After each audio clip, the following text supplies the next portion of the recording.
Hi, and welcome to the Punk CX podcast.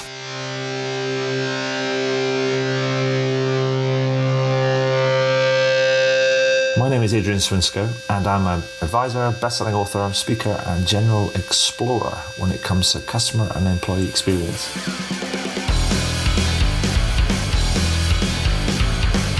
I'm really interested in figuring out what it takes to build organizations that produce better outcomes for both customers and employees. So with that in mind, I seek out and interview CEOs, entrepreneurs, business and tech leaders, authors and academics to uncover some clues about what it takes to build such an organization. Now, some of you may know the podcast as the Rare Business Podcast, but I decided to rename and rebrand the podcast recently. This is for a number of reasons. First one was to mirror the title of my book, Punk CX, which was published in June 2019. Two, because I'm a fan of punk music. And three, it's just more fun, right?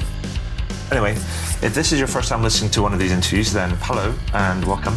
And please do dive into the archives at adrianswinsko.com, as I've now completed over 300 of these interviews in the last few years. If this is not your first time listening, then welcome back and thank you. Anyway, that's enough for me right now. Let's get into the interview.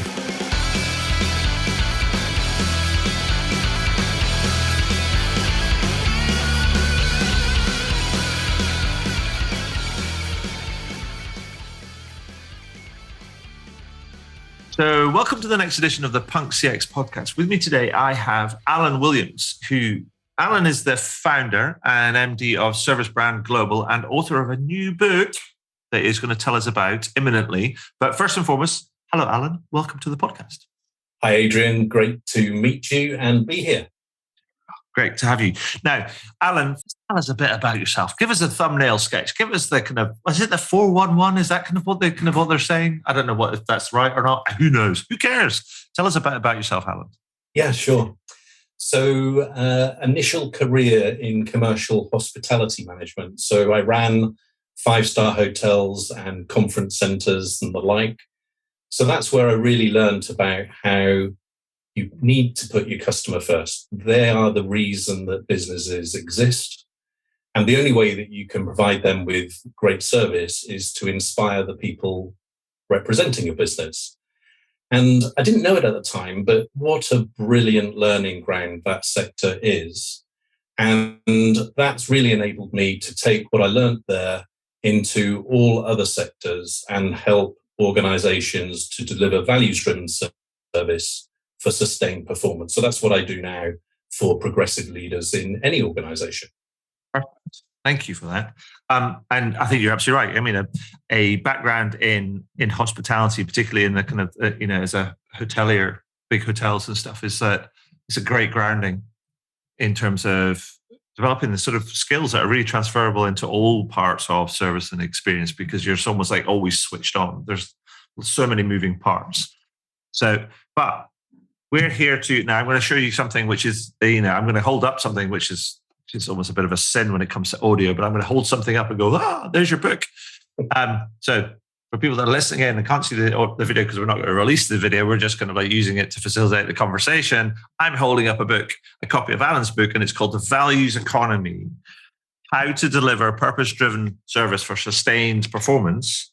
So first of all, congratulations, Alan, on the new book. Thank you. Can you tell me a little bit about it, and what is its main thesis and who's it for? Yeah, sure. Well, like I was mentioning earlier about my original career, the book is an approach or a documentation of an approach that I developed when I was working in those sort of roles. Mm-hmm. And the reason why I did it, I guess, is because I was thinking, well, how am I going to explain to anybody how I've created the approach and framework that I use with organizations today? Mm-hmm. And I remember the time very well when I set up my business in 2005. I thought to myself, actually, I was very naive. I was a general manager, had been a managing director. I knew about marketing and HR and customer service and all of the support functions. So there I was thinking, well, I'm going to create my business and I can do anything for anybody. That's going to be great.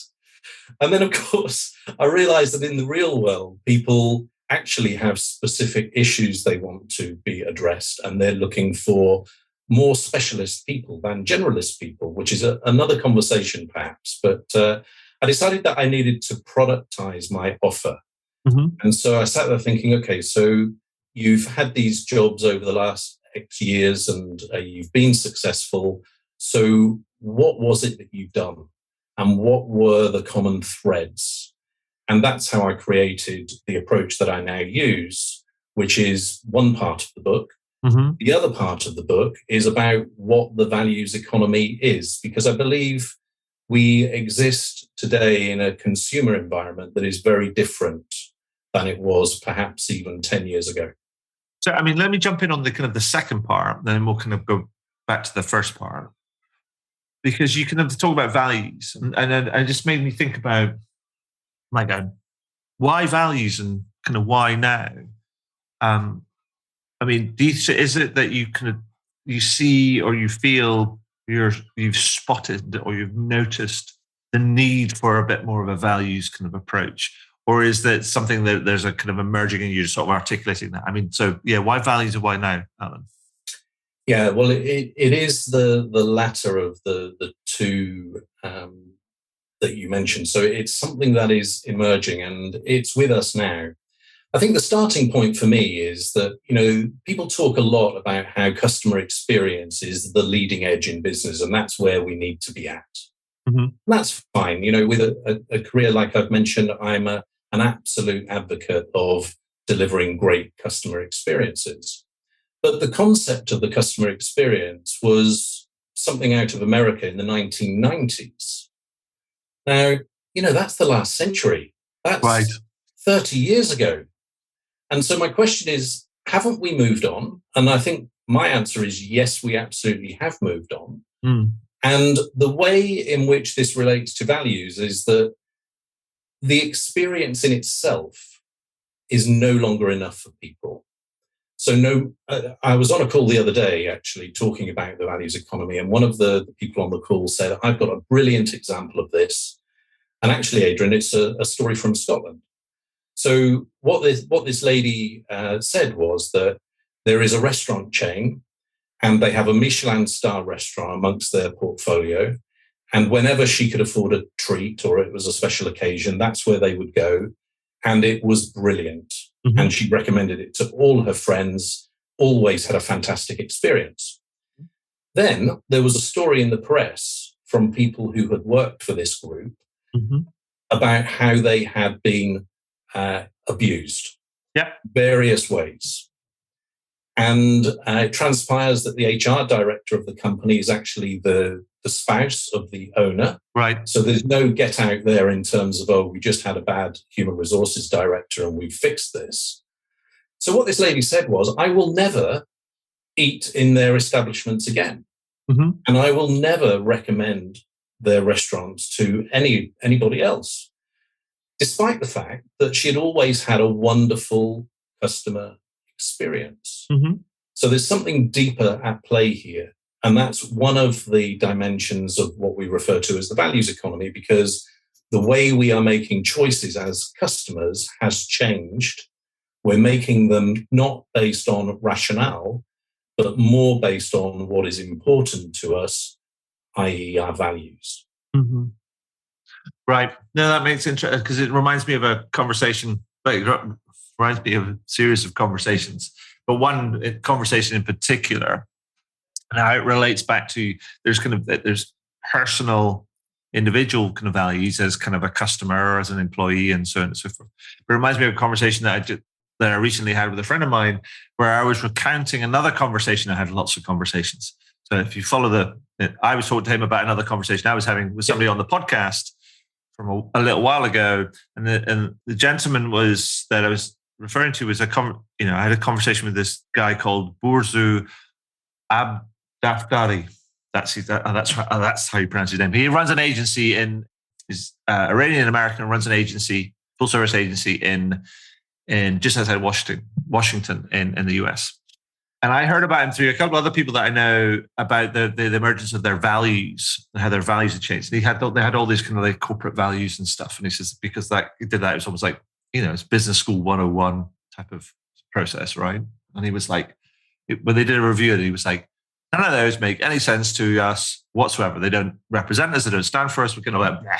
It's like we just ignore them. So they end up going through this exercise of really coming up with a small set of values. And one of them, forgive the profanity, was give a fuck. And he said the most interesting thing, because I asked him about it. I was like, I said, why not? Like in the words of Faith No More, we care a lot. And he said, well, because actually, here's the thing I learned. I care about a lot of things. I only give a fuck about a few things.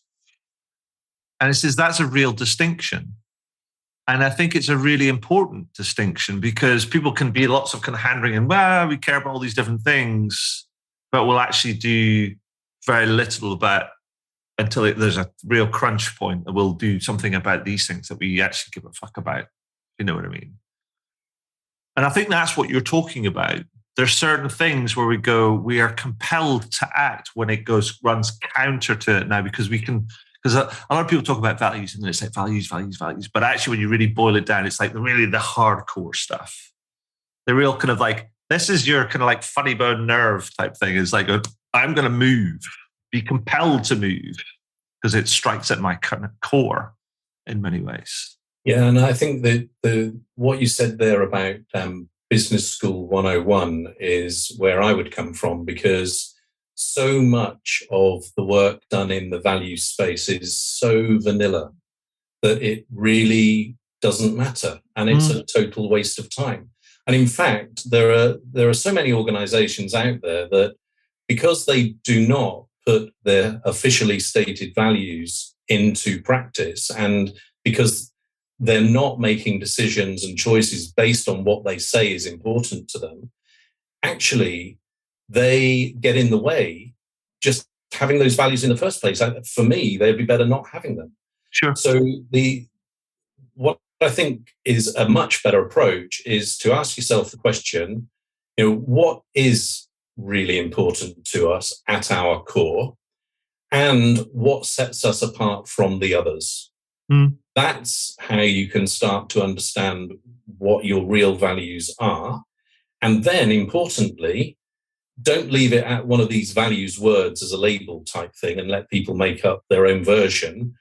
Really clearly but concisely define what that means to give people a chance to be able to live it.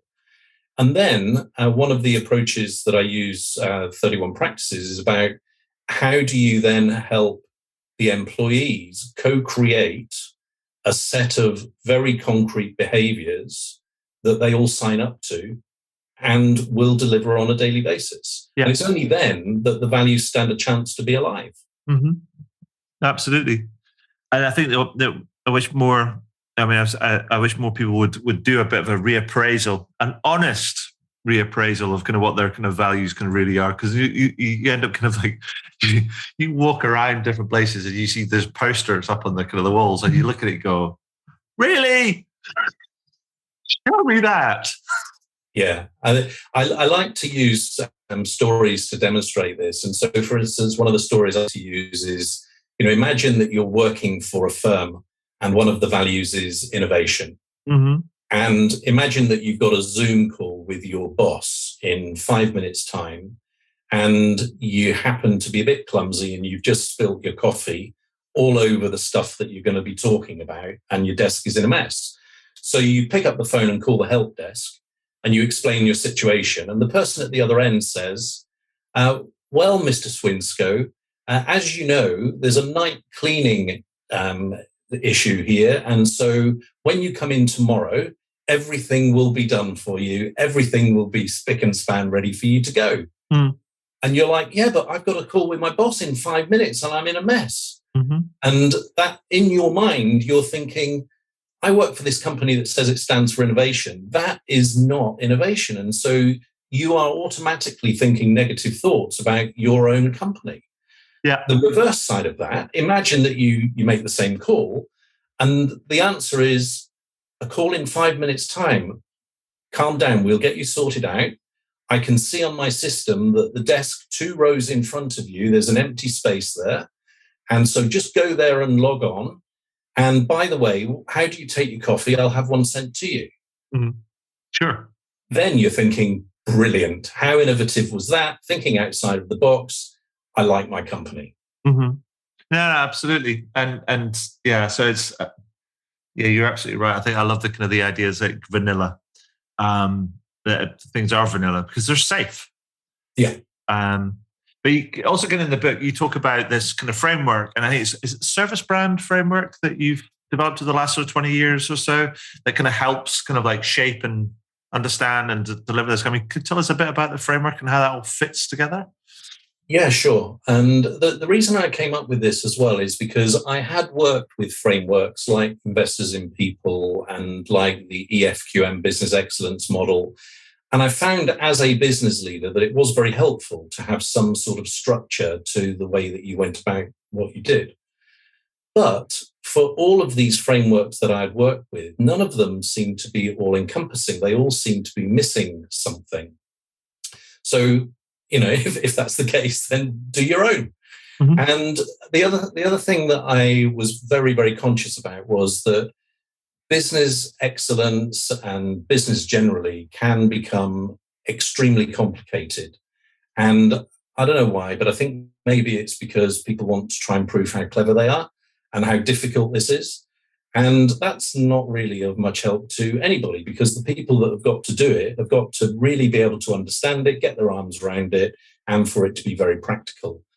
So with those kind of two things in mind, I came up with the service brand approach. And I'll explain it in a couple of minutes right now, just to demonstrate how simple it is.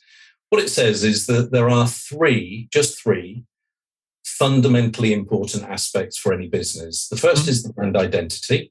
So that's being crystal clear about your personality and character as an organization. And that's where the values and the purpose sits.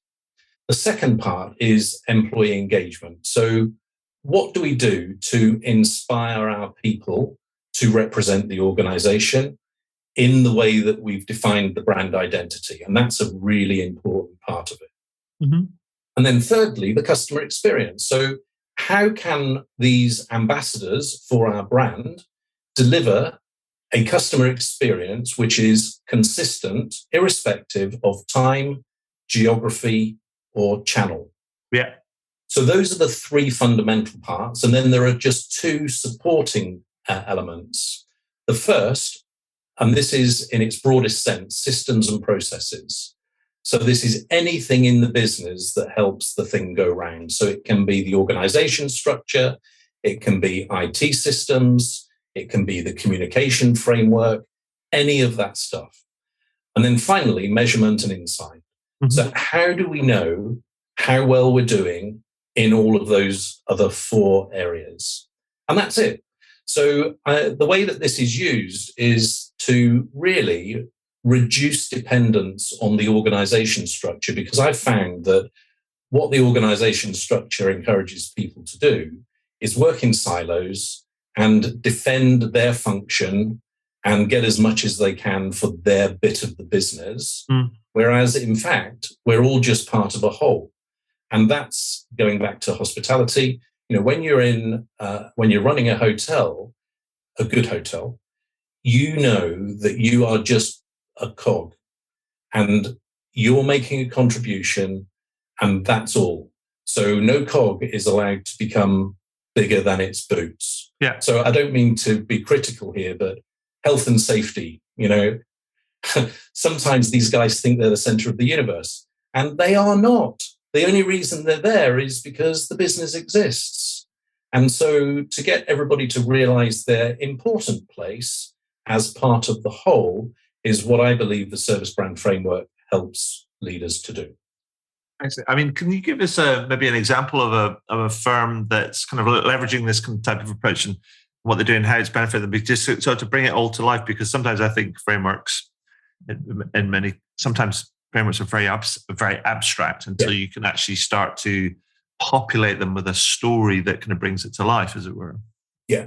So I'll give you a couple of stories from one of the hotels that I ran to give you an introduction, and then maybe comment on a couple of companies that I think operate well in this space. So I was running a hotel that we positioned as London's favorite hotel and country club, because we were 25 miles outside of London with brilliant residential conference facilities. And so we were competing against London hotels, but we had a much better offer and we were offering better rates. So London's favorite hotel and country club, that was our brand identity. So in the employee engagement space, we had an employee recognition program. Right. And, you choose an employee of the month and an employee of the year, that sort of thing, which many organizations do. We did not call it the employee of the month. We did not call it the star of the month or star of the year or whatever. We called it the Golden Apple Awards, because we had orchards in our 200-acre estate and championship golf course, which was an important part of our brand of being London's favourite country club. So the Golden Apple Awards was the recognition scheme. Then on the guest side of things, so the customer experience, it's a 5-star hotel. So when you leave, your bill is going to be a big one, right? Whether it's a residential conference or whether it's just a weekend for a couple or whatever. And we've done, like many hotels, we've done a lot of work on the arrival and knowing people's name in advance and all of that sort of thing. But my question to the team was, how can we make the departure more of a good experience rather than just the pain of paying this big bill? So we came up with the idea to hand over with the bill a small sachet of poppy seeds. And on the little brown sachet was a message from Tom, the head gardener, saying, for you to remember your stay with us. And that was it. Signed, Tom Angus. We received such brilliant feedback from guests for this small gesture. And the reason I just love this story, because when people talk about customer experience, often and quite quickly, consultants can take the conversation to, and you need to spend lots of money, and this is what you need to do. Whereas that was just using your grey matter a bit. We've got the poppy seeds in the gardens. Guests loved them. Yeah. And a confession, actually, what we didn't realise, of course, is that poppies are perennial. And so every year when they come up, there's a chance that those people will remember their stay, however long ago it was. I think it's a great example. It also reminds me of I think there's a quote, I think that comes from, I think it's Mother Teresa or something. It's like, and it's not about the value of a gift that's important, but it's how much care and thought that goes into the gift that's important. I've not heard that. That's lovely. It's something I think I paraphrase, but it's all along those sort of lines. And I think this is the thing, you're absolutely right, is that people kind of like, when they kind of talk about impact and memory and experience, and particularly around sort of like, and how that contributes to loyalty and repeat visits and advocacy and all these sort of things, we quickly get into big numbers about fancy gifts and all that sort of stuff. And you're like going, meh, anybody can buy a big gift, given a big enough budget, right?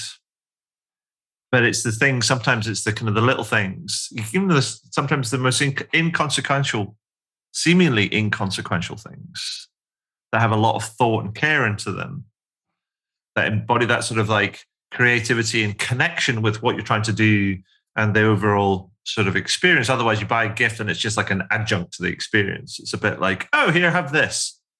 Bears no relation to what you're kind of like you're doing. And so, I think it's a great example.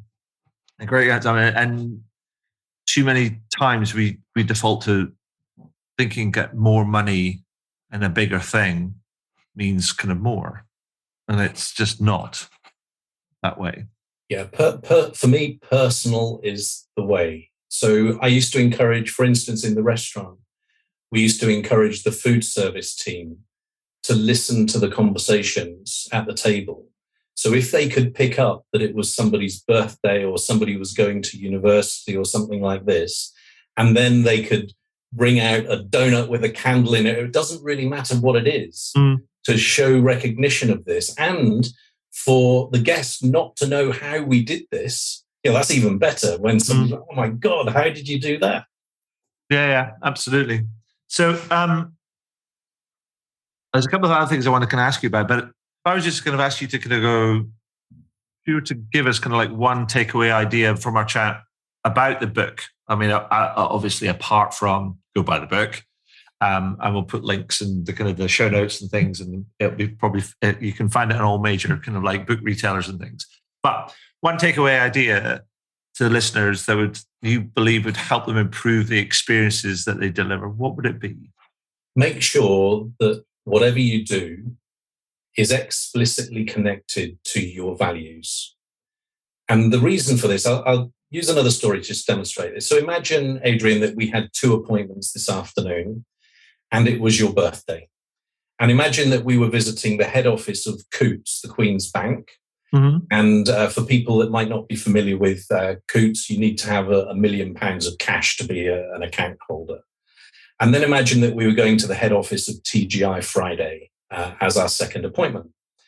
So we arrive at Coutts and we're walking into reception, and all of a sudden, one of the side doors is bowled open, and out comes an employee on roller skates with balloons saying happy birthday. And all of these people come into reception and they're singing happy birthday to you. Now, I bet you'd feel really uncomfortable in that environment because that is not the way Coutts behaves. Whereas if we were visiting TGI Friday, you would be going, oh, these crazy people at TGI Friday, look, they've done it again. Mm-hmm. So that difference, I think, explains how really the experience must not be in a vacuum or sterile to achieve the best impact. Mm-hmm. It must be connected to what you stand for, your values. That's great. Great advice. So the other thing I wanted to ask you about is that I know that you're involved in this thing, which is coming up in, I think it's October the 25th? 21st of October this year. 21st of October, sorry. And World Values Day. Now, what the heck is that?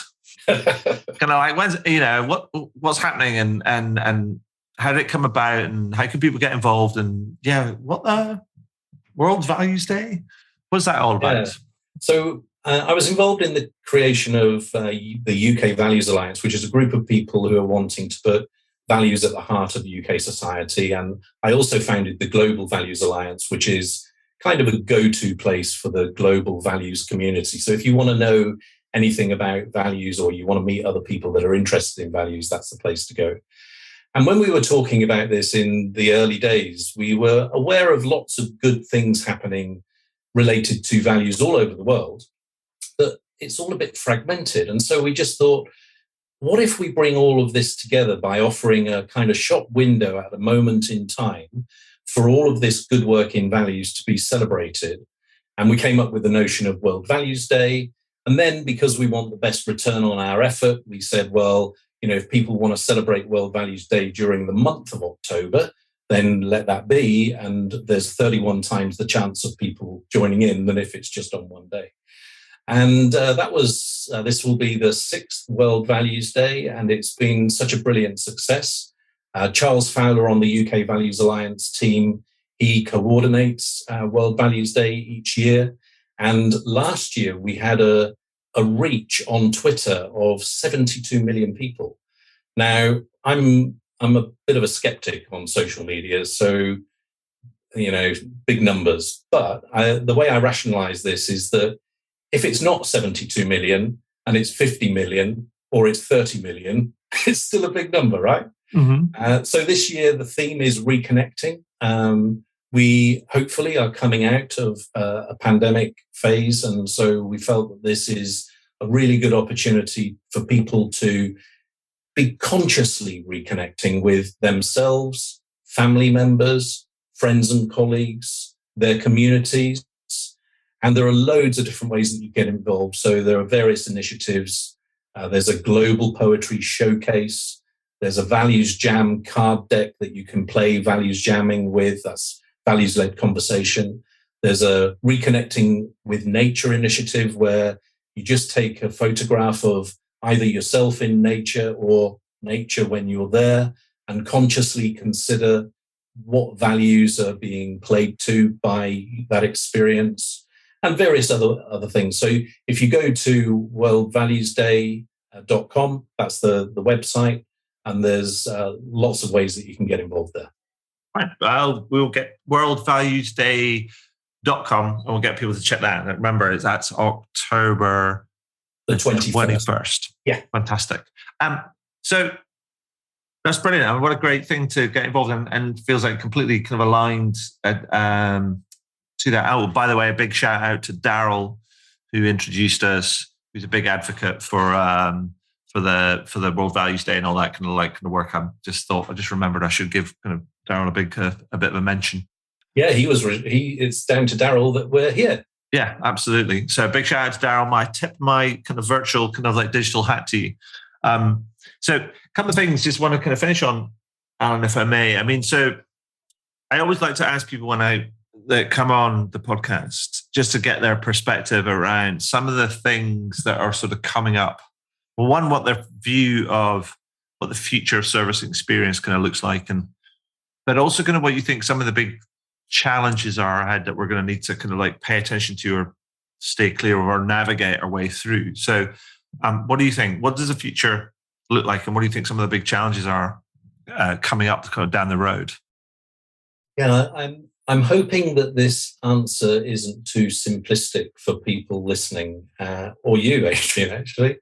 But I think having just had an experience of renting a car in a different country, it wasn't necessary for there to be any human service provision. So everything was booked online. Mm-hmm. I collected the key from a Dropbox and then just dropped off the key at the end and didn't need to see anybody. Mm. Now, it made me feel really old, actually, that service could be delivered in this way, but it was very, very convenient as long as it worked. I was thinking, if there was a hiccup with any of this, then that could be a real challenge. And I wonder how effectively that could be overcome. But anyway, I think the automation of service for convenience is something that can be really, really good.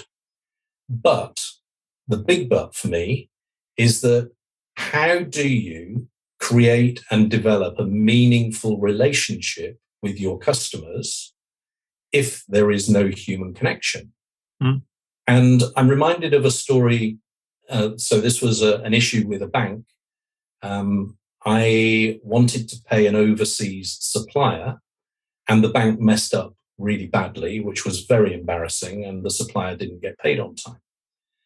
I then went through this long, drawn-out process to assess my complaint, and eventually the bank paid out a considerable sum as an apology because they'd fallen short.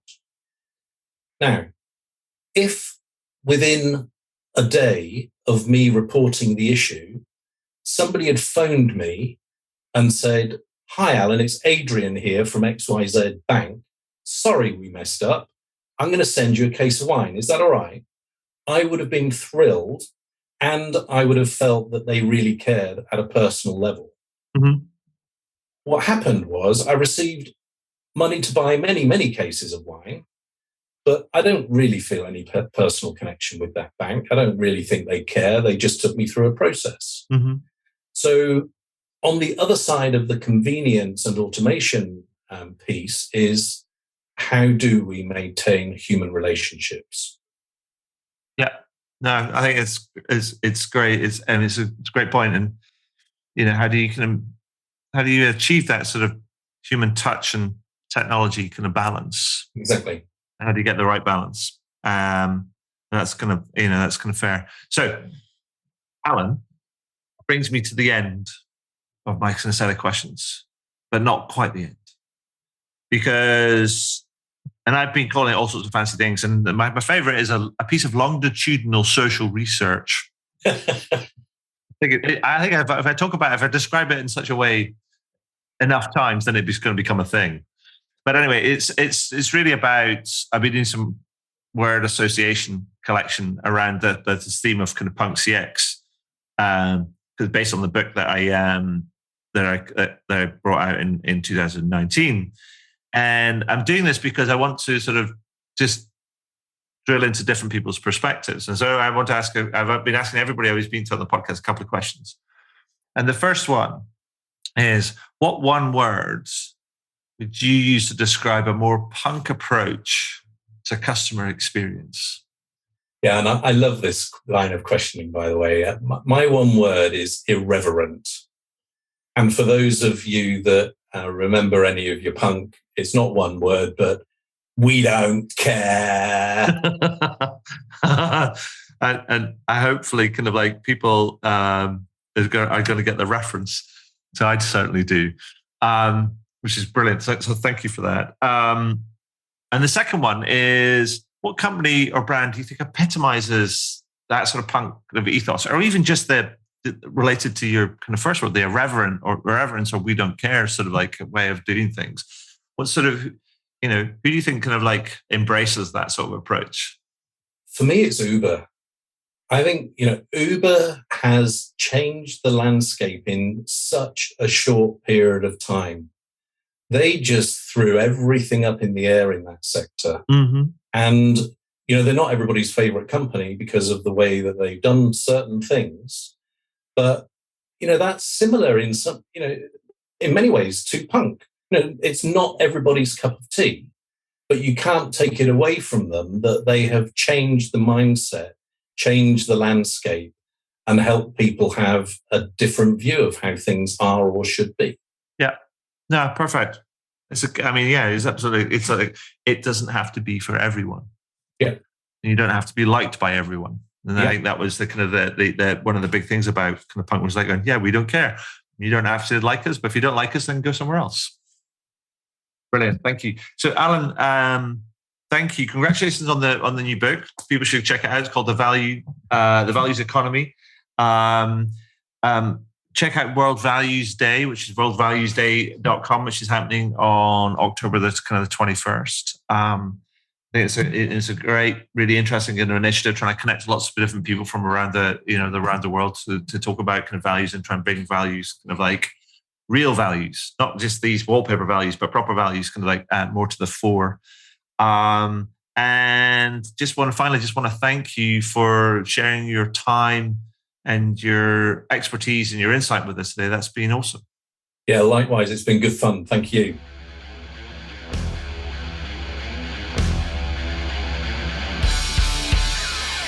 Well, that was cool. I hope you enjoyed it. I did, and I always do actually, because I always learn something new when I speak to some of these amazing kind of people. And it's always something new that I can incorporate into my writing, speaking, workshops, and other sort of advisory work that I do. Now, if you're interested in learning about any of that sort of stuff, then you can find out more about how I work with clients over at adrianswinscoe.com.